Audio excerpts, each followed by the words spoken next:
And our Team 10 coverage will now continue with NBC 10's Devin Bates, who has a look at storm preparations. And Devin, you also spoke with some local leaders. What's their message?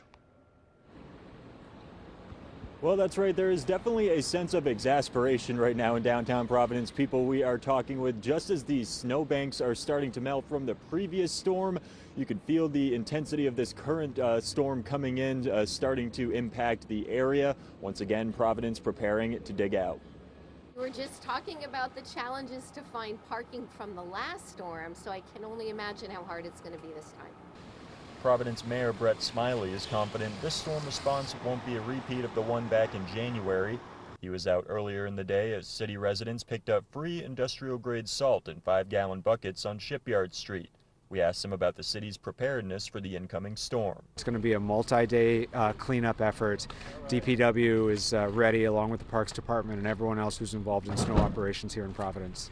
And people we spoke to in Providence enjoying a night out hope neighbors will be patient with one another as we go through another challenging storm.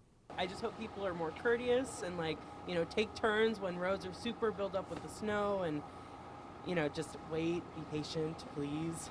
I walk to school. It's like half an hour walk for me. So please clean your sidewalks. Please, please, please.